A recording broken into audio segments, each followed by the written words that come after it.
৪৮ ঘণ্টার অবরোধে সিরাজগঞ্জ, সাতক্ষীরা ও কুমিল্লায় নিহত ৩ সরকারের অনুষঙ্গ হিসেবে কাজ করছে নির্বাচন কমিশন, অভিযোগ রিজভীর।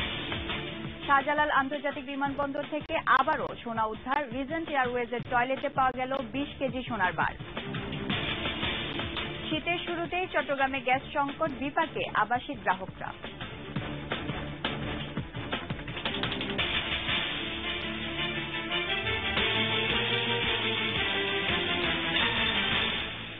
আসসালামু আলাইকুম, আমি মারিউল ফারিয়া। আমন্ত্রণ জানাচ্ছি দুপুর ১টার ২১ সংবাদে। একতরফা নির্বাচনের প্রক্রিয়া শুরু করার প্রতিবাদে ১৮ দলের ডাকা সারা দেশে টানা ৪৮ ঘণ্টার রাজপথ, রেলপথ ও নৌপথ অবরোধ কর্মসূচি চলছে। সিরাজগঞ্জ, সাতক্ষীরা ও কুমিল্লায় ১৮ দল ও পুলিশের সংঘর্ষে নিহত হয়েছেন ৩ জন, আহত হয়েছে অর্ধশতাধিক। অবরোধের কারণে দেশের বেশ কয়েকটি রুটে ট্রেন চলাচল বন্ধ রয়েছে। আটক করা হয়েছে ৫০ জনেরও বেশি। প্রতিনিধিদের সহায়তায় রিপোর্ট করছেন আফসানা নীলা। সিরাজগঞ্জ শহরের রেলগেট সহ বিভিন্ন সড়ক অবরোধ করে অবরোধ সমর্থকরা। জগাই মোড়ে পুলিশের সঙ্গে পিকেটারদের সংঘর্ষে সাকমান হোসেন নামে এক ব্যক্তি নিহত হন। ময়মনসিংহ নেত্রকোনা মোহনগঞ্জ রেলপথের গৌরীপুর উপজেলায় রেল লাইনের ফিশ প্লেট খুলে ফেলায় মোহনগঞ্জগামী হাওড় এক্সপ্রেসের ৫টি বগি লাইনচ্যুত হয়েছে। এতে কমপক্ষে ৪০ জন আহত হয়েছে। বন্ধ রয়েছে রেল চলাচল। ব্রাহ্মণবাড়িয়ার কসবার ইমামবাড়ি রেল স্টেশনে রেল লাইনের সিগন্যাল উপড়ে ফেলায় ঢাকা চট্টগ্রাম ও চট্টগ্রাম সিলেট রুটে রেল চলাচল বিচ্ছিন্ন রয়েছে। রাজশাহীতে পুলিশের সঙ্গে অবরোধকারীদের সংঘর্ষে সিটি মেয়র মোসাদ্দেক হোসেন বুলবুল ও মহানগর বিএনপির সাধারণ সম্পাদক শফিকুল হক মিলন সহ ১০ জন আহত হন। বঙ্গবন্ধু সেতু ঢাকা মহাসড়কে টাঙ্গাইলের আশিকপুর বাইপাসে বিদ্যুতের খুঁটি ফেলে ও টায়ারে আগুন জ্বালিয়ে অবরোধ করেছে বিএনপি। মহাসড়কে যানবাহন চলাচল বন্ধ রয়েছে। যুবদল ও ছাত্রদল নেতাকর্মীরা ভৈরব কিশোরগঞ্জ সড়কের ভৈরব হাজী আসমত কলেজের সামনে সড়কে বিদ্যুতের খুঁটি ফেলে ও টায়ার জ্বালিয়ে ব্যারিকেড দেয়। এ সময় তারা বেশ কয়েকটি যানবাহন ভাঙচুর করে। পুলিশ টিয়ারশেল ও রাবার বুলেট ছুড়লে আহত হয় ১০ জন। এছাড়াও সাভার, খুলনা, গাজীপুর, মুন্সিগঞ্জ, নারায়ণগঞ্জ, ময়মনসিংহ, সিলেট, লক্ষ্মীপুর, ভালুকা, বরিশাল সহ দেশের বিভিন্ন জায়গায় সড়ক অবরোধ, যানবাহন ভাঙচুর, অগ্নিসংযোগ ও ককটেল বিস্ফোরণ করেছে অবরোধ সমর্থকরা। Desk report, ২১ television. এদিকে বিক্ষোভ মিছিল, ককটেল বিস্ফোরণ, পুলিশের সঙ্গে সংঘর্ষের মধ্য দিয়ে চলছে বিএনপির নেতৃত্বে ডাকা ৪৮ ঘণ্টার অবরোধের প্রথম দিন। অবরোধের কারণে রাজধানীর গাবতলী ও মহাখালী বাস স্ট্যান্ড থেকে ছেড়ে যায়নি কোনো দূরপাল্লার বাস। সরকার যেভাবে অশুভ নির্বাচন ও কারচুপি নির্বাচন করতে যাচ্ছে তার অনুষঙ্গ হিসেবে নির্বাচন কমিশন কাজ করছে বলে মন্তব্য করলেন বিএনপির যুগ্ম মহাসচিব রুহুল কবির রিজভী। সহকর্মীদের সহায়তায় সুস্মিতা আনোয়ারের রিপোর্ট। আমিনবাজারে অবরোধের সমর্থনে বিক্ষোভ মিছিল বের করে পথসভা করতে গেলে পুলিশ বাধা দিয়ে ছত্রভঙ্গ করে দেয়। এ সময় জলকামান ব্যবহার করে ও কয়েকজনকে আটক করে পুলিশ।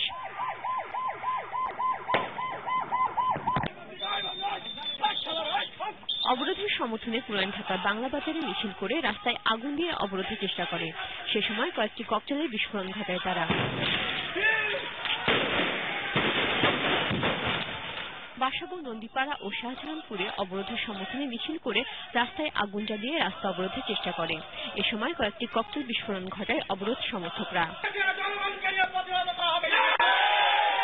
গাবতলী ও মহাখালী বাস স্টেশনে দূরপাল্লার কোনো বাস আসতে ও ছাড়তে দেখা যায়নি। এতে করে ভোগান্তিতে পড়েছে সাধারণ মানুষেরা। সারি নাই দেখা গেছে, আমরা গাড়ি ছাড়বো যে এটা তো আমাকে জানার কোনো নিরাপত্তা নাই। ট্র্যাক সারি নাই, রাতের বেলা কিছু টিপ মারছিলাম, পরে আতঙ্কে আবার বিভিন্ন জায়গায় গাড়িগুলি জ্বালিয়ে দিছে। প্রচুর ঘোষণার পরে আমরা গাড়ি বন্ধ করে দিছি। সদরঘাট লঞ্চ টার্মিনাল ছেড়ে যায়নি কোনো লঞ্চ, তবে বেশ কিছু লঞ্চ টার্মিনালে এসে পৌঁছে। যেসব লঞ্চের যাত্রীরা সদরঘাটে এসে পৌঁছেছে তারাও যানবাহন না পাওয়ায় দুর্ভোগে পড়েন। গাড়ি করে না পাইলে আস্তে আস্তে আটকেও যাওয়া লাগতে পারে, বুঝলেন? অবশ্যই সমস্যা হবে। এখন তো আতঙ্ক রাত্রি ছিল যে গাড়ি পাই কিনা, তাছাড়া লঞ্চ আসতে দেরিতে। এখন যদি গাড়ি না পাই তাহলে তো বাসায় হাঁটতে হাঁটতে যাইতে হবে। এই জন্য তো সরকার বিরোধী দল দুজন দায়ী। কমলাপুর রেল স্টেশন থেকে ট্রেন ছেড়ে গেলেও স্টেশনে পৌঁছায়নি দূর থেকে ছেড়ে আসা ট্রেন।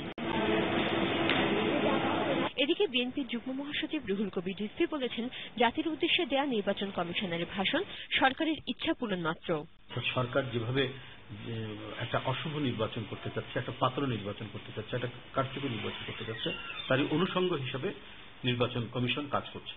কালকে প্রধান নির্বাচন কমিশন যে শিডিউল ঘোষণা করেছেন, আমরা মনে করি সেই শিডিউল ঘোষণাটা হচ্ছে যে এই সরকারের ইচ্ছা পূরণের মানে একটা ইনস্ট্রুমেন্ট হিসেবে নির্বাচন কমিশন কাজ করছে, সেই কারণে তফসিল ঘোষণা করা হয়েছে। সুতরাং এটাকে আমরা মানে টোটালি আমরা এটা প্রত্যাখ্যান করি। সুস্মিতা আনোয়ার, একুশে টেলিভিশন, ঢাকা।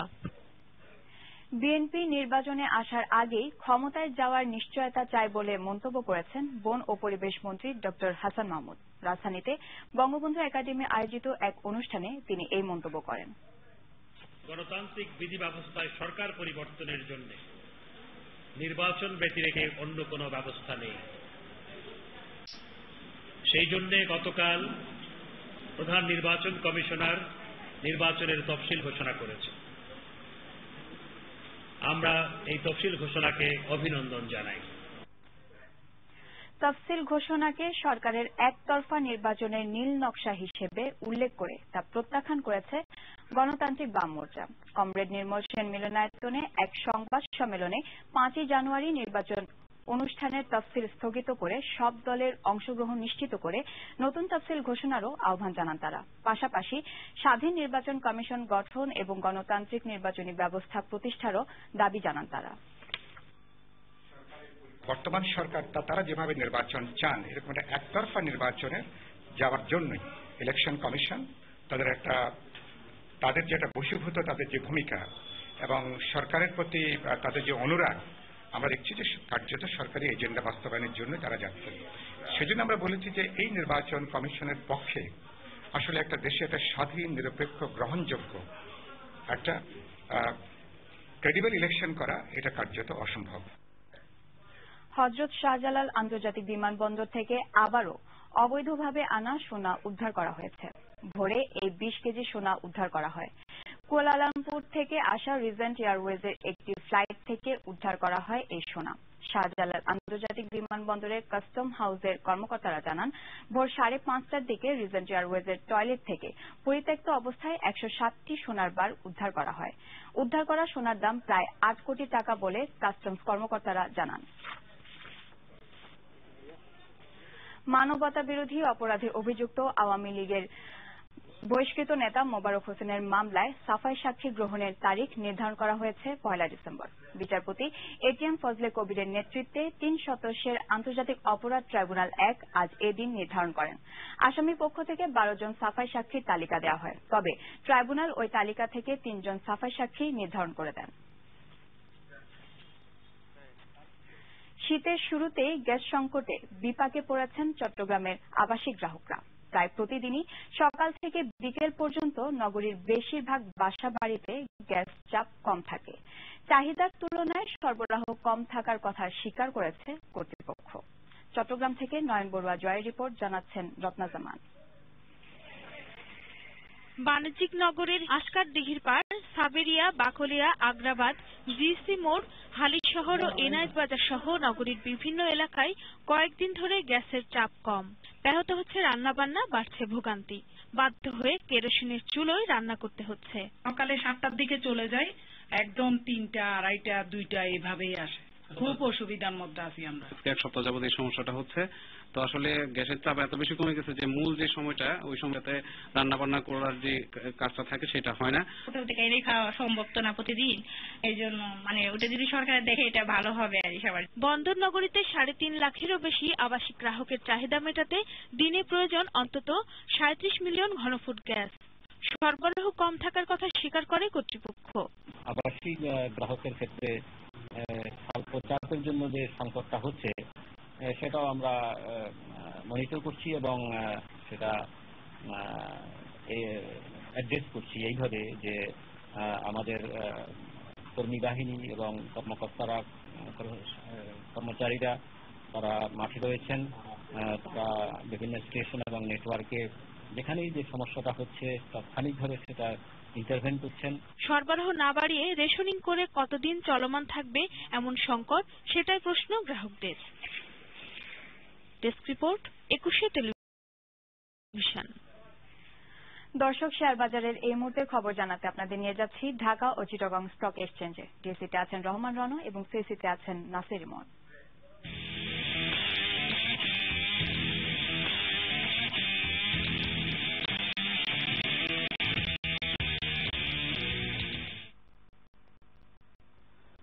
ধন্যবাদ আপনাকে। জানিয়ে দেবো ঢাকা স্টক এক্সচেঞ্জের 2.5 ঘন্টা পরের খবরাখবর। দিনের শুরুতে সূচকের ওঠানামা থাকলেও 12:30টার পর থেকে একটানা একটি নেগেটিভ ট্রেন্ড দেখা যাচ্ছে ঢাকা স্টক এক্সচেঞ্জে। ঠিক এই মুহূর্তে আমরা দেখতে পাচ্ছি লেনদেন প্রতিষ্ঠানগুলোর মধ্যে দর বৃদ্ধি পেয়েছে মাত্র 85টি, সেখানে দর হারিয়েছে 171টি এবং অপরিবর্তিত অবস্থায় রয়েছে 27টি দর। লেনদেনের পরিমাণ ছাড়িয়েছে 475 কোটি টাকার কিছুটা বেশি। ডিএসসি প্রধান ইন্ডেক্স থেকে দেখা যাচ্ছে 19 পয়েন্টের মতো নেগেটিভ থেকে অবস্থান করছে 4335 পয়েন্টে এবং ডিএস30 কে দেখা যাচ্ছে প্রায় 6 পয়েন্টের মতো নেগেটিভ থেকে অবস্থান করছে 1529 পয়েন্টে। ঠিক এই মুহূর্তে লেনদেনের শীর্ষে অবস্থান করছে ওরিয়ন ফার্মা, দ্বিতীয় অবস্থানে আরএন স্পিনিং, তৃতীয় অবস্থানে রয়েছে জেনারেশন নেক্সট, চতুর্থ অবস্থানে সিএমসি কামাল এবং পঞ্চম অবস্থানে অবস্থান করছে সামিট পূর্বাঞ্চল পাওয়ার এই কোম্পানিটি। অন্যদিকে শতাংশের দিক থেকে সবচাইতে বেশি দর বৃদ্ধি পেয়েছে সেন্ট্রাল ফার্মা, দ্বিতীয় অবস্থানে নর্দার্ন জুট, তৃতীয় অবস্থানে রয়েছে ফুয়াং সিরামিক্স, চতুর্থ অবস্থানে এইচআর টেক্সটাইল এবং পঞ্চম অবস্থানে রয়েছে এমবি ফার্মা। তো এই ছিল ঢাকা স্টক এক্সচেঞ্জের এই মুহূর্তের খবরাখবর। এখন চট্টগ্রাম স্টক এক্সচেঞ্জের এই মুহূর্তের খবরাখবর জানতে চলে যাব সিএস স্টুডিওতে, সেখানে রয়েছেন নাসির ইমন। ধন্যবাদ রণ আপনাকে। দিনের শুরু থেকে এখন পর্যন্ত প্রায় 2 ঘন্টা 40 মিনিটের মতো লেনদেন অতিক্রান্ত হয়েছে এবং এর মধ্যে ইন্ডেক্স টার্নওভার পরিমাণ বেশ খানিকটা নেগেটিভ অবস্থায় রয়েছে। এই মুহূর্তে সিএসসি সিলেক্টিভ ক্যাটাগরি ইন্ডেক্সে 34 পয়েন্ট কমে অবস্থান করছে 8515 পয়েন্টে। 30 ইন্ডেক্সটিও বেশ খানিকটা নেগেটিভ রয়েছে। 30 ইন্ডেক্সটি 52 পয়েন্ট কমে অবস্থান করছে 11090 পয়েন্টে এবং সিএসসি অল শেয়ার প্রাইস ইন্ডেক্সটিও নেগেটিভ রয়েছে। এই মুহূর্তে 62 পয়েন্ট কমে অবস্থান করছে 13456 পয়েন্টে এবং সর্বমোট টার্নওভারের পরিমাণ ছাড়িয়েছে প্রায় 53 কোটি টাকার কিছুটা বেশি। এছাড়াও অধিকাংশ প্রতিষ্ঠান এই মুহূর্তে দর হারিয়ে লেনদেন হচ্ছে। দর হারিয়েছে 119টির, দর বেড়েছে 61টির এবং অপরিবর্তিত রয়েছে মাত্র 17টি প্রতিষ্ঠানের শেয়ারের দর। লেনদেনের শীর্ষে যে সকল প্রতিষ্ঠানগুলো এই মুহূর্তে উঠে এসেছে তার মধ্যে সর্বপ্রথম অবস্থান রয়েছে ওরিয়ন ফার্মা, দ্বিতীয় অবস্থান রয়েছে ব্যাংক এশিয়া, তৃতীয় অবস্থান রয়েছে আরএন স্পিনিং এবং চতুর্থ অবস্থান রয়েছে প্যারামাউন্ট টেক্সটাইল। এছাড়াও পঞ্চম থেকে অষ্টম অবস্থানে যথাক্রমে রয়েছে বেক্সিমকো, আফতাবট এবং ম্যাক্সন স্পিনিং। এছাড়াও নবম এবং দশম অবস্থানে যথাক্রমে রয়েছে জেনারেশন নেক্সট এবং ইউনিক হোটেল অ্যান্ড রিসোর্স। তো এ ছিল আমার কাছে থাকা চিটাগং স্টক এক্সচেঞ্জের এই মুহূর্তের খবরাখবর। এখন ফিরে যাচ্ছে 21-এর মূল খবরে। রণ এবং ইমন, আপনাদের ধন্যবাদ। বিরতি নিচ্ছি। বিরতির পর অন্যান্য খবরের সঙ্গে আরো থাকবে। 3 মাস আগে মেরামত করা নড়াইল কালনা ও নড়াইল কালিয়া সড়ক এখন চলাচলের অযোগ্য। সেন্ট্রাল আফ্রিকান রিপাবলিকে অতিরিক্ত 800 সেনা মোতায়েন করবে ফ্রান্স।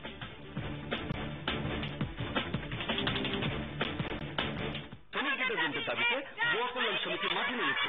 কেন দাবি? কাপড় ধুয়ে আমরা আর ডিটারজেন্ট ছিল ওনারা, এত কিছু আপডেট হয়, ডিটারজেন্ট হয় না? আপডেট সলিড ডিটারজেন্ট, যাদের মতো পরিষ্কার, সময় বাঁচে, কষ্ট কম, আর হাত ধুতে দেখেন সর্বাধুনিক প্রযুক্তির সমন্বয়ে তৈরি সলিড ডিটারজেন্ট, বিশ্বমানের আপডেট ডিটারজেন্ট পাউডার।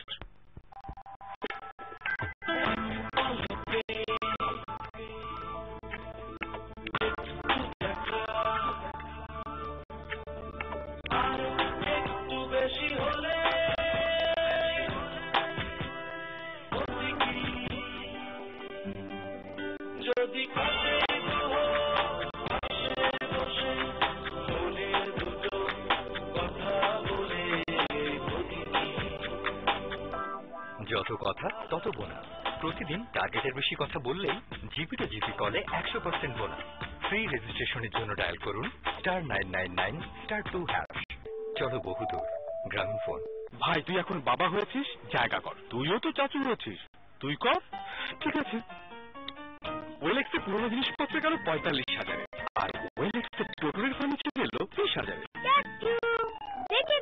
ওয়েলেক্স.com.bd ভিতে অ্যাপোস্ট করুন আর বেচে দিন। সার্চ করুন আর কিনে ফেলুন ওয়েলেক্স.com.bd। এখানে সব দেখা যায়।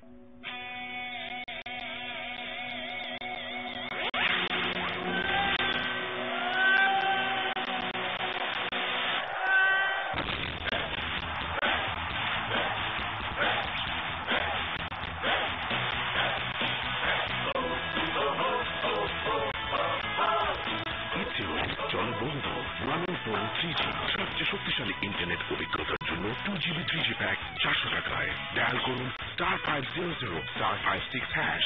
ইচ্ছে পূরণের সময় এখন।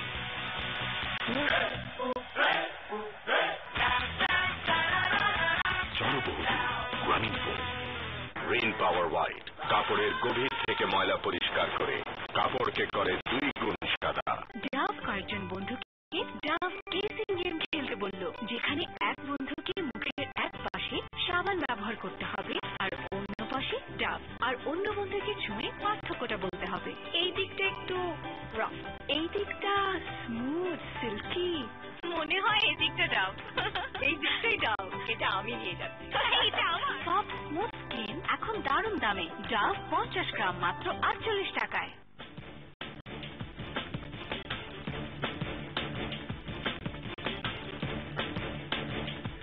স্বাগত আবারও দুপুর 1:21 সংবাদে। মাত্র 3 মাস আগে বেনাপোল থেকে ঢাকাগামী যানবাহন চলাচলের জন্য গুরুত্ব